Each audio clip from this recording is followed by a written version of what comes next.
మీ diesel engine కి అస్సలైన దమ్ ఎకో బ్లూ. దర్శకరత్న దాసరి నారాయణరావు తెలుగు సినిమా పరిశ్రమ ఎన్నదగిన దర్శకుడు. ఆయన ఉన్నప్పుడు, ఆయన వెళ్ళిపోయిన తర్వాత కూడా ఆయన స్థానం అలాగే పదిలంగా ఉందనేది చాలా నమ్మకం. ఇప్పటికి కూడా సినిమా పరిశ్రమకు పెద్ద దిక్కు ఎవరు అంటే టక్కున గుర్తొచ్చే పేరు దాసరి నారాయణరావే. అలాంటి దాసరి నారాయణరావుకు సంబంధించినటువంటి చివరి స్మృతివనం అంటే ఆయన సమాధి ప్రాంతాన్ని నిర్లక్ష్యానికి గురి చేస్తున్నారా? కొన్ని వీడియోలు సోషల్ మీడియాలో వైరల్ అవుతున్నాయి. ఎవరో పట్టించుకోవడం లేదు, ఇటు పరిశ్రమ అటు కుటుంబం శిష్యులు అనేటువంటి విమర్శలు వస్తున్నాయి. దీనికి కారణం ఏంటి? అసలు దర్శకరత్న దాసరి నారాయణరావుకి సినిమా పరిశ్రమలో ఇప్పుడున్నటువంటి స్థానం ఏంటి విశ్లేషించే ప్రయత్నం చేద్దాం. మనతో పాటు సీనియర్ జర్నలిస్ట్, ఫిలిం క్రిటిక్, అలానే దర్శకరత్న దాసరి శిష్యులు ప్రభు గారు ఉన్నారు. ప్రభు గారు నమస్తే. కొన్ని వీడియోలు వైరల్ అయినాయి. మీరు ఆ వీడియోస్ చూస్తే కనుక విజువల్స్లో క్లియర్గా పిక్చర్ కనిపిస్తూ ఉంటుంది. చాలా పిచ్చి మొక్కలు మొలిచినటువంటి ప్రదేశం, దాసరి నారాయణరావు గారి సమాధి, దాసరి పద్మ గారి సమాధి, ఎవరు పట్టించుకోవట్లేదు, పూర్తిగా నిర్లక్ష్యానికి గురైంది అనే విమర్శలు వస్తున్నాయి. ఏంటి అసలు అక్కడ ఏం జరిగింది? యాక్చువల్గా ప్రతి సంవత్సరం దాసరి నారాయణరావు గారి జయంతి, వర్ధంతి కార్యక్రమాలను చాలా ఘనంగా నిర్వహిస్తున్నాం. దాసరి నారాయణరావు గారు బతుకున్నప్పుడు ఎంత ఘనంగా జరిగినాయో చనిపోయిన తర్వాత కూడా అంత ఘనంగా నిర్వహించడం జరుగుతుంది. అయితే ఈ కుటుంబ సభ్యులు చేసుకోవాల్సినటువంటి కార్యక్రమం, సమాధి దగ్గర ప్రతి రోజు వెళ్ళి పూజా కార్యక్రమాలు చేసుకోవటం అనేటువంటిది కుటుంబ సభ్యులు చేస్తున్నారు. ముఖ్యంగా దాసరి నారాయణరావు గారి అల్లుడు, కూతురు, దాసరి నారాయణరావు గారికి ఒక కూతురు ఉంది, హేమాలయ కుమారి గారు. ఆవిడ, అల్లుడు డాక్టర్ రఘునాథ్ బాబు గారు, వాళ్ళ పిల్లలిద్దరు కూడా వెళ్ళి అక్కడ ప్రతి సంవత్సరం కార్యక్రమం చేస్తూ ఉంటారు. అంతా శుభ్రం చేసేసి అక్కడ పువ్వులు గీల్చి పెట్టేసేసి కార్యక్రమం చేస్తుంటారు. కానీ ఈ సంవత్సరం ఒక్కరోజు మాత్రం దానికి ఒక ప్రత్యేక కారణం ఏంటంటే, ఆయన వర్ధంతి మొన్న జయంతి రోజున, బర్త్డే రోజున చేద్దాం అనుకుంటూ వెళ్ళినప్పుడు అక్కడికి లోపలికి వెళ్ళడానికి కూడా వీలైన విధంగా రోడ్డు వైడనింగ్ చేస్తూ అక్కడ రోడ్డు క్లోజ్ అయిపోయింది. ఓకే, రోడ్డు క్లోజ్ అవటం, అక్కడికి వెళ్ళి బుల్డోజర్లు తీసుకుని వెళ్ళటం కానీ ఏదైనా కొంచెం ఇబ్బందికరమైన సిచ్యువేషన్ ఉంది. మే 4వ తారీఖు అంతకు ముందు పరిస్థితి, అంటే ఏప్రిల్ లాస్ట్ వీక్లో ఆ ప్రాంతంలో అప్పుడు చేయటం కుదరలేదు. తర్వాత జయంతి రోజున ఎట్లాగో చేసుకోవాలి, కుదరలేదు. వర్ధంతి రోజున చేసుకుందాం అనుకుంటే, వర్ధంతి అనేటువంటిది ఎప్పుడు కూడాను వాళ్ళు తిథి వారాల ప్రకారం చేస్తారు. తిథి మామూలుగా ఆయన వర్ధంతి డేట్ ప్రకారం అయితే మే 30వ తారీఖు, మే 30వ తారీఖున చేయాల్సిన దానికి తిథి ప్రకారం వచ్చినట్టు జూన్ 20వ తారీఖు వచ్చింది. జూన్ 20వ తారీఖు ఇంకా టైం ఉంది కదా అని చెప్పేసి ఇప్పుడు వాళ్ళకి వెళ్ళడం కుదరలేదు, చేయలేదు కార్యక్రమం. ఈ లోపల అక్కడికి వెళ్ళిపోయి ఎవరో ఒక టీవీ ఛానల్ వాళ్ళు వెళ్ళి, యూట్యూబ్ ఛానల్ వాళ్ళు వెళ్ళి ఏదో షూట్ చేసేసి దాసరి నారాయణరావు ఇది పట్టించుకోలేదు, ఎవరు ఇది లేదు, పిచ్చి మొక్కలు మొలిచినాయి అని చెప్పేసినటువంటి ఇది చేయటంతో అది బొగ్గున మండితే దాని గురించి చెలవల పొలవలుగా చేసి దాన్ని ఒక పెద్ద ఇష్యూ చేసి చేస్తున్నారు. అది జరిగింది. అంటే అది విమర్శ ఒక ఎత్తు అనుకుందాం. మీడియాలో మామూలుగా కొన్ని ఇట్లాంటి నిర్లక్ష్యానికి గురైన వస్తాం సహజం. కానీ సినిమా పరిశ్రమలోనే ఒక ప్రముఖ వ్యక్తి, దర్శకుడు శ్రీవాస్తవ్ గారు కొన్ని మెసేజ్ పెట్టారు. అవి వైరల్ అవుతున్నాయి. ఆయన ఏం పెట్టారో ఒకసారి మీకు చదువుతాను, వినండి. మా గురువు గారు నా తండ్రి గారు అనే శిష్యులందరూ ఏమయ్యారు? కనీసం సంవత్సరానికి ఒక్కసారైనా సమాధి దగ్గరకు వెళ్ళి ఒక చిన్న దండ కూడా వేయలేని శిష్యులు ఉన్నా ఒకటే, డాష్ ఒకటే. అంటే ఆ డాష్ ఏంటనేది పూరించుకోవాలి. చచ్చినా ఒకటే, ఉన్నా ఒకటే, పోయినా ఒకటే అనే ఉద్దేశం ఆయన అయి ఉండొచ్చు. ఆయన సహాయం పొందిన ఈ పమ్ డాష్లు అంటే మరి ఆ పమ్ డాష్ అనేది ఏదో మరి ఆయన పందులని పూరించుకోమంటారేమో. ఏమయ్యారు? మీటింగ్లో ఊదర కొట్టడానికి వచ్చేస్తారు. ఇది ఒక సభ్యుడిగా నా ఆవేదన అర్థం చేసుకోండి మిత్రమా, కన్నీటితో మీ శ్రీవాస్తవం అని చెప్పని పెట్టారు. అది ఒక సినిమా దర్శకుడు ఆయన, బహుశా వాళ్ళ మిత్రులకి పెట్టినటువంటి మెసేజ్ ఇది. మిత్రులకు కాదు, డైరెక్టర్ అసోసియేషన్లో కమిటీ సభ్యులకి, డైరెక్టర్ అసోసియేషన్ సభ్యులకి పెట్టినటువంటి మ్యాటర్ అది. మిత్రుల దగ్గర సన్నిహితంగా పోవటం అనేటువంటిది వేరు, కానీ బహిరంగంగా ఒక ప్లాట్ఫామ్లో, ఒక ఓపెన్ ప్లాట్ఫామ్లో ఆ విధంగా రాశారు. చాలా కన్నీరు కారుస్తున్నారు ఆయన, చాలా బాధపడుతున్నారు. ఆయన ఆవేదన మనం అర్థం చేసుకోగలం. నిజమైన కన్నీరు అంటే ఇప్పుడు వీళ్ళందరినీ పందులు అనేటువంటి ప్రస్తావన చేశాడు ఆయన. ఏదైనా ఒక విషయం వచ్చినప్పుడు, ఏదైనా ఒక సమస్య కానీ ఏదైనా ఇలాంటి వివాదం వచ్చినప్పుడు స్పందించే తీరులో ఒక హుందాతనం అనేటువంటిది అవసరం, ఒక పద్ధతి అనేటువంటిది అవసరం. ఎవరిని పందులు అంటున్నారు మీరు? దాసరి నారాయణరావు గారి శిష్యులందరినీ. కొడుకులనేమో ఇంకా దాంట్లో పెట్టలేదు, దాంట్లో ఎరైజ్ చేసింది. కొడుకులకు సమాధి కట్టాలని రాశాడు అతను, ఇంకా దాన్ని తీసేసినట్టున్నారు. దాంట్లో కొడుకులకు సమాధులు కట్టాలి అని ఒకటి, ఈ మిగతా దాసరి నారాయణరావు శిష్యులందరికీ కూడాను పందుల కింద అలా జమ కట్టాడు ఆయన. చాలా సంతోషం, చాలా గొప్ప విఘ్నత చూపించాడు ఆయన. ఎంత జాలి. దాసరి నారాయణరావు గారి శిష్యులు అంటే చాలా మంది ఉన్నారు. మరి దాసరి వీళ్ళందరూ ఒక దాసరి నారాయణరావు గారు చూసినట్టే ఒక మోహన్ బాబు గారు ఉన్నారు, ఒక మురళీమోహన్ గారు ఉన్నారు, ఒక రేలంగి నరసింహారావు గారు ఉన్నారు, ఒక ధవల సత్యం గారు ఉన్నారు, ఒక ఆర్ నారాయణమూర్తి గారు ఉన్నారు, ఒక రవిరాజ పినిశెట్టి గారు ఉన్నారు, ఇంకా చాలామంది ఉన్నారు. సి కళ్యాణ్ గారు ఉన్నారు, తమ్మారెడ్డి భరద్వాజ గారు శిష్యుడు కాకపోయినా శిష్యుడు కంటే ఎక్కువగా ఆత్మీయంగా ఉన్నటువంటి వ్యక్తి. ఇంకా చాలామంది, రమణరావు గారు, కూడా రామకృష్ణారెడ్డి, మా అందరి కొలీగ్స్ ఎమ్మనూరి ప్రభాకర్ గారు, రవి, గోపి, వేణు, పెద్దాని సీనియర్ నన్న హరిశ్చంద్రరావు గారు, వీళ్ళందరూ ఉన్నారు. రామ్ సత్యనారాయణ ఈ రోజుకి ప్రతిరోజు శిష్యుడు కాకపోయినా ఎంతో ఊడిగం చేసేసి ఆయన ప్రతి సంవత్సరం ఆయన అవార్డుల కార్యక్రమం నిర్వహిస్తున్నారు. అలాగే నేనున్నాను. మేమందరం పందులు. అతని ఉద్దేశం అదేనా? అంటే ఎందుకు ఆయన అంత, అంటే ఈయన కూడా దాసనారాయణ గారి శిష్యులు, ఈయన దాసనారాయణ వీళ్ళు కాకుండా ఇండస్ట్రీలో శిష్యులు, ప్రశిష్యులు, ఏకలవ్య శిష్యులు చాలామంది ఉన్నారు. మా దాసనారాయణ గారు ఏకలవ్య శిష్యులు అని చెప్పుకునే వాళ్ళు చాలామంది ఉన్నారు. వీళ్ళందరినీ మాకు గాట గట్టి పందులని మాట్లాడి స్పందిస్తున్నాడంటే ఒక విషయం పట్ల స్పందించాల్సిన పద్ధతి, ఆ సంస్కారం ఇదేనా? అతను ఒక డైరెక్టర్ కదా, డైరెక్టర్ అసోసియేషన్ మెంబర్ కదా, అతను ఆ విధంగా మాట్లాడటం ఎంత అనౌచిత్యం అండి. ఏమనుకోని మాట్లాడాడు అతను.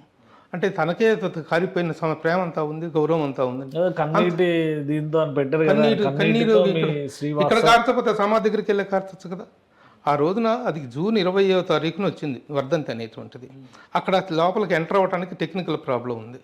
టెక్నికల్ ప్రాబ్లం మొన్నటికి సాల్వ్ అయింది. అది జూన్ 30 తారీఖున చేద్దాం అనుకుంటే మే 30 చేద్దాం అనుకుంటే జూన్ 20కి వచ్చేసింది కాబట్టి ఆ రోజున చేసుకుందాం అని చెప్పి దాసనారాయణ మీరు ఇప్పుడు పేరుకుపోయిన కాదండి, ఇప్పుడు పేరుకుపోయిన కొమ్మలు తుప్పలతో ఇవే చూస్తున్నారు. అంతకుముందు దాన్ని శుభ్రం చేసేసి చాలా సర్వాలంకారంగా చేసి ఆ విజువల్స్ కూడా చూపించండి. ఆ విజువల్స్ కూడా చూపించండి. పిల్లలు సమాధిని కడుగుతున్న దృశ్యాలు ఇవన్నీ ఉన్నాయి. దాసరి నారాయణ గారు మనవాళ్ళు, అంటే హేమాలయ కుమార్ గారి కొడుకులు డాక్టర్ రఘునాథ్ బాబు గారు. ప్రతి సంవత్సరం రఘునాథ్ బాబు గారు ఎంత శ్రద్ధాశక్తులతో ఆ కార్యక్రమం నిర్వహిస్తా అంటే ఒక కరోనా టైంలో తప్ప ఆయనకి ఎలాంటి లోపం జరగకుండా జరిగినటువంటిది బతికున్నప్పటికంటే ఘనంగా కూడా కార్యక్రమాలు జరుగుతున్నాయి. అతనికి ఏం తెలిసి మాట్లాడాడండి, ఎంత అనౌచిత్యంగా మాట్లాడాడు అతను. అవును, ఏం కార్యక్రమాలు? ఈసారి మీరు కూడా విశాఖలో ఏదో ప్రోగ్రామ్ అది కండక్ట్ చేశారు. అసలు ఏం జరిగింది దాసనారాయణ గారి జయంతి సందర్భంగా? జయంతి సందర్భంగా జరగని కార్యక్రమాలు ఏంటండి, ఆయనకు జరగని వైభవం ఏంటండి? ప్రసాద్ ల్యాబ్లో మే 1వ తారీఖు, ప్రతి సంవత్సరం మే 1వ తారీఖు, ఎందుకంటే 4వ తారీఖున డైరెక్టర్ అసోసియేషన్ కార్యక్రమాలు ఉంటాయి, ఇంకా చాలా కల్చరల్ ఆర్గనైజేషన్స్ వాళ్ళు చేసే కార్యక్రమాలు ఉంటాయి. కాబట్టి మే 4 కంటే ముందు ఆయన కార్మిక పక్షపాతి కాబట్టి మే 1వ తారీఖున క్రమం తప్పకుండా ఇప్పటికై ఆయన చనిపోయిన దగ్గర నుంచి చేస్తూ వస్తున్నాం. మేము ఎంతెంత పెద్ద కార్యక్రమాలు చేస్తున్నారు. దాసరి నారాయణరావు గారి పేరు మీద సినిమా ఇండస్ట్రీ అవార్డ్స్, సేవారంగం అవార్డ్స్, నాటకరంగం అవార్డ్స్, ఇన్ని రకాల అవార్డ్స్ ఇస్తున్నాం. కండక్ట్ చేస్తుంది రామ సత్యనారాయణ, నిర్వహించేదంతా నేను, రేలంగి నరసింహారావు గారు. కమిటీ మెంబర్లుగా ఉండేది తమ్మారెడ్డి భరద్వాజ గారు, కళ్యాణ్ గారు, సి కళ్యాణ్ గారు, వీళ్ళందరూ వెనక ఎన్నదన్నుగా ఉంటారు. ధవల సత్యం గారు ఇట్లా పెద్దల సలహాదారులుగా ఉన్నారు. ఆ విధంగా మేము ప్రతి సంవత్సరం ఆయనకు బతికినప్పటికంటే ఘనంగా కార్యక్రమాలు చేస్తుంటే ఈ రోజున అక్కడైతే తుప్పలు పెరిగిపోయినాయి. తుప్పలు ఏమంటే 3 నెలల్లో పెరిగిపోతాయి. నీళ్లు ఊడకుండా వదిలిపెట్టి 4 రోజుల్లో నీ ఇంటితో నీ తోట ఏమైద్దాం? అలాంటి పరిస్థితుల్లో దాన్ని పట్టుకొని ఇతనికి ఏదో కారిపోయినట్టు మిగతా వాళ్ళందరినీ ఆ విధంగా హీనంగా అంత దారుణంగా మాట్లాడటం ఎంత అనౌచిత్యం చెప్పండి. ఏమన్నా మర్యాద, ఏమన్నా పద్ధత? ఎవరిని ఒకటి ఇంకోటి, మీరు శిష్యుల గురించి చెప్పారు, కుటుంబంలో ఆయన కొడుకుల గురించి కూడా మాట్లాడుతున్నారు. మీరు కూతురు కార్యక్రమాలు నిర్వహిస్తున్నారు, కూతురు అల్లుడు అని చెప్పారు. కొడుకుల పరిస్థితి ఏంటి? కొడుకుల పరిస్థితి ఏమిటి అనేటువంటి దానికి మా దగ్గర సమాధానం లేదండి. నిజంగా మాకు సమాధానం లేదు. ఎందుకంటే వాళ్ళు ఎవేగా ఉన్నారు, వాళ్ళ కారణాలు వాళ్ళకు ఉండొచ్చు. దాని గురించి మేము కాంటాక్ట్లో లేరు, ఎవరు కాంటాక్ట్లో లేరు. ఆ కాంటాక్ట్ గురించి మేమేమి నెగిటివ్గా కామెంట్ చేయలేము. ఆయన ఆ రోజున బతుకున్న రోజుల్లోనే చెప్పారు, నేను తండ్రిగా చచ్చిపోయాను, తండ్రిగా ఓడిపోయాను అని చెప్పి. కాబట్టి ఆ విషయాన్ని మేము తెలుసుకోవాలి. కానీ నువ్వు శిష్యుల గురించి ఈ విధంగా మాట్లాడి, ఇంతమంది శిష్యులు ఉన్నారు చెప్పు. మోహన్ బాబు గారిని అడుగు నువ్వు, మోహన్ బాబు గారిని, మురళీమోహన్ గారిని, ఇంతమంది ఉన్నారు. వీళ్ళందరినీ ఎవరితో పందులతో పోలుస్తావు నువ్వు? ఇప్పుడు ఇవన్నీ మాటలన్నీ పబ్లిక్ ఫోరంలోకి వచ్చినాయి, అంత సోషల్ మీడియాలో వైరల్ అవుతున్నాయి. ఏంటి శ్రీవాసవ్ గారి మీద ఏమన్నా యాక్షన్ తీసుకుంటారా లేదా? మేము డైరెక్టర్ అసోసియేషన్లో కంప్లైంట్ చేస్తున్నామండి. మేమందరం కూడా డైరెక్టర్ అసోసియేషన్ మెంబర్స్మే. దాసరి నారాయణ గారి శిష్యులు దాదాపు 30-40 మంది, 50 మంది దాదాపు డైరెక్టర్ అసోసియేషన్ మెంబర్స్గా ఉన్నాం మేము. ఏమి తెలుసుకొని ఏం జరుగుతుందో తెలుసుకోకుండా ఆ విధంగా మాట్లాడటం అనేటువంటి అనౌచిత్యం. అతను ఒక డైరెక్టర్, పెద్ద పెద్ద హీరోలతో, బాలకృష్ణ గారు లాంటి హీరోతో సినిమా చేసావే, నీ ఔచిత్యము, నీ సంస్కారం అదా? చాలా దుర్మార్గంగా ఉంది. కానీ ఒక విషయం అండి, ఇప్పుడు శిష్యులు అలానే కుటుంబ సభ్యులు వీళ్ళందరినీ పక్కన పెడితే ఇండస్ట్రీలో ఇప్పటికి కూడా ఇండస్ట్రీ పెద్ద దిక్కు ఎవరు అంటే చిరంజీవి గారు కూడా ఒక దశలో చెప్పారు. ఆయన ఉన్నప్పుడు ఈ సమస్యలు ఏం లేవు, ఇలాంటివి ఏం లేవు. అంటే దాసనారాయణరావు గారు లేనటువంటి లోటు ఇండస్ట్రీలో కనిపిస్తుంది. ఆయన స్థానాన్ని భర్తీ చేసే స్థాయికి ఇంకా ఎవరు వెళ్ళలేదని అనిపిస్తుంది. అలాంటి వ్యక్తి గురించి మరి ఇండస్ట్రీలో ఉన్న గాని, ఇండస్ట్రీలో ఉన్నటువంటి సంస్థలు గాని ఏమి తీసుకోలేదు. ఆయన సమాధి దగ్గర కొన్ని ఈ కార్యక్రమాలు జయంతి, వర్ధంతి నిర్వహించారు. ఎందుకంటే ఈయన రాసిన దానిలో కూడా కనీసం వర్ధంతి రోజు వెళ్ళి ఒక దండ వేసే తీరిక లేదా ఆ కుటుంబ దండలు వేస్తున్నారా లేదా, దండాలు పెడుతున్నారా లేదా అనేటువంటిది నువ్వు కీన్గా గమనిస్తే నీకు అర్థమవుతుంది. ప్రతి సంవత్సరం పొద్దున ప్రతి ఇయర్ జయంతి రోజు, వర్ధంతి రోజు, ప్రతిరోజు ఫిలిం నగర్ సెంటర్లో ఉన్నటువంటి ఫిలిం నగర్ ఛాంబర్ కాంపౌండ్లో ఉన్నటువంటి దగ్గర దాసనారాయణరావు గారి విగ్రహానికి ఫస్ట్ దండేసి కానీ ఎవరైనా ఈ కార్యక్రమానికి వెళ్ళరు, డైరెక్షన్ డిపార్ట్మెంట్ వాళ్ళు కానీ, ఇండస్ట్రీలో ప్రముఖులు కానీ. అది ప్రతి సంవత్సరం జరుగుతున్న వాస్తవమే కదా. అదే దూరంగా 40 కిలోమీటర్ల దూరం అది. దానికి కూడా ఈ టెక్నికల్ ప్రాబ్లం వల్ల వెళ్ళలేకపోయారు తప్ప ఈ సంవత్సరం. అది జూన్ 20వ తారీఖున చేయాల్సిన కార్యక్రమాన్ని భారీ ఎత్తున చేసుకోవడం కోసం ఆయన కుటుంబ సభ్యులు, కూతురు, అల్లుడు వాళ్ళు ప్లాన్ చేసుకున్నారు. ఈ లోపలే దాన్ని చూసేసి ఏదో ఒక యూట్యూబ్ ఛానల్లో పెట్టేస్తే ఇంత మొసలి కన్నీరు గార్చి ఇంత దారుణంగా మాట్లాడాల్సిన అవసరం ఏమని చెప్పండి. పోనీ ఇంతమందిని పందులు అన్నావు, శిష్యుడు నువ్వు శిష్యుడు ఏకలవ్య శిష్యుడివే, నీకు కూడా ఆయన పట్ల అపారమైన గౌరవం ఉంది, నువ్వు వెళ్ళి చేసి ఉండొచ్చుగా. చేసి వీళ్ళెవరు పట్టించుకోలేదు, నేను చేశాను చూడండి అని చెప్పి పెట్టచ్చు ఒకటి. ఇన్స్టెంట్ గా రియాక్ట్ అయ్యారు. మంచు మనోజ్ గారు వాళ్ళ టీం ఎవరు వెళ్ళారు, మంచు మనోజ్ గారు వెళ్ళారు. మంచు మనోజ్ ఒక టీంను పంపించారు, మంచు విష్ణు ఒక టీంను పంపించారు. తెలిసిన వెంటనే ఇద్దరు టీములు పంపించారు. గీతా ఆర్ట్స్ నుంచి గీతా ఆర్ట్స్ వాళ్ళు కూడా, సాయి రాజేష్ వీళ్ళందరూ కూడా వెళ్ళి ఎందుకు తెలిసిన వెంటనే ఎవరు స్పందించకుండా ఉండరు. అలా అక్కడ జరిగిన ఈ టెక్నికల్ ప్రాబ్లం లోపలికి వెళ్ళకపోవటము, ఈ జూన్ 20వ తారీఖున వర్ధంతి రావటం, ఇది వారాల ప్రకారం ఈ ఇష్యూస్ ఏమి తెలియకపోవటం వల్ల, ఈ ఇష్యూలు ఏమి జరగకపోవటం వల్ల అక్కడ పట్టించుకోలేదు. తుప్పలు పడటం 3 నెలల్లో పెరుగుతాయండి. మొత్తం మనం ఎంత శుభ్రం చేసి పెట్టుకొని, ఎంత పూజలు చేసుకున్నా సరే అది జరిగింది. ఈ మాత్రానికే ఇంత దూరం చేసేస్తే డైరెక్టర్ యూనియన్లో ముఖ్యంగా రేలంగి నరసింహారావు గారు చాలా సీరియస్గా ఉన్నారు. ఎందుకంటే సచ్ సీనియర్ మెంబరు దాసనారాయణరావు గారికి అత్యంత సన్నిహితమైనటువంటి వ్యక్తి రేలంగి నరసింహారావు గారు. చాలా బాధపడ్డారు ఆయన. మేము ఇంత చేస్తున్నాం, మే నెల వచ్చింది అంటే, మే నెల వస్తుంది అంటే ఏప్రిల్ నెల నుంచి మాకు నిద్రాహారాలు ఉండవండి. మొన్న ఎంత ఫంక్షన్ చేసాం, ఎంత గ్రాండ్గా చేశాను. అలాగే వైజాగ్లో రమణమూర్తి గారు అని చెప్పి లీడర్ పత్రిక అధినేత, అతను ఉదయంలో గురువుగారి దగ్గర చేశారు. అతను ఎంత ఘనంగా వైజాగ్లో ఫంక్షన్ చేస్తే నేను మురళీమోహన్ గారు వెళ్ళాం అక్కడికి. ఆ రోజు నేను డైరెక్టర్స్ అసోసియేషన్ ఫంక్షన్లో నేను లేకపోవడానికి కారణం ఏంటంటే, వైజాగ్లో అంత పెద్ద కార్యక్రమం చేస్తున్నాం, ఏది చేసినా గురువుగారి సేవే, ఏది చేసినా గురువుగారికి ఆయనకు అంకితం చేసేటువంటిది అనేటువంటి లక్ష్యంతో మేము చేసుకుంటుంటే, ఇతనికి ఏం తెలుసని చెప్పేసి విధంగా మాట్లాడాడు.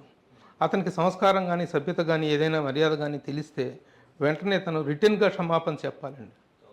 లేకపోతే అతని విఘ్నతకు వదిలేస్తున్నాం. అది చాలా అన్యాయంగాను, చాలా అసోసియేషన్ నుంచి తీసుకునే చర్యలు తీసుకుంటుంది.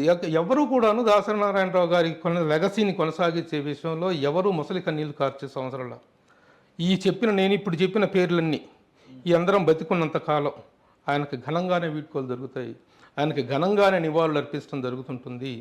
నిజంగా ఇందాక మీరు ఒక ప్రశ్న అడిగారు, ఇండస్ట్రీలో ఏమిటి లోపం దాసనారాయణరావు గారి తాళ్ళు లేని తాళ్ళు ఇది ఎలా ఉంది అంటే, చాలామంది వ్యక్తులు పెద్ద వాళ్ళు చనిపోయినప్పుడు పలానా వాళ్ళు లేని లోటు పూడ్చలేనిది, తీర్చలేనిది అంటారు. కానీ అది చాలామంది విషయంలో సభాముఖంగా చెప్పేటువంటి, మర్యాదపూర్వకంగా చెప్పేటువంటి మాటే తప్ప, నిజంగా ఆ పూడ్చలేని లోటు ఎవరిది ఏదైనా ఉందనుకుంటే అది ఒక్క దాసనారాయణరావు గారి నిష్క్రమణ తర్వాత మాత్రమే ఇండస్ట్రీలో ఏర్పడినటువంటి వ్యాక్యూమ్ అది. తర్వాత ఎన్ని సంక్షోభాలు వచ్చినాయి సినిమా ఇండస్ట్రీలో. అలాంటి సంక్షోభాలు ఎలాంటి సందర్భంలోనైనా సరే, ఏ చిన్న గొడవ వచ్చినా సరే, ఇప్పుడు కానీ గురుగారు ఉంటేనా, ఇప్పుడు కానీ దాసనారాయణరావు గారు ఉంటేనా అనుకోని సందర్భం లేకుండా పోయింది ఆయన పోయినటువంటి ఈ 9 సంవత్సరాల కాలంలో. అది ఆయన స్థానం.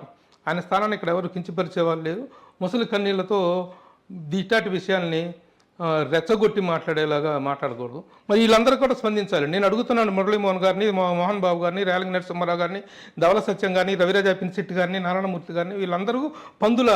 మరి నువ్వెవరివి? నువ్వు కూడా శిష్యుడివి కాల్చినోడు, నువ్వు కూడా పందివేనా? ఏం విఘ్నత నీది? ఏం మాట్లాడుతున్నావు? ఆత్మ పరిశీలన చేసుకోవాల్సిన అవసరం ఉంటుంది.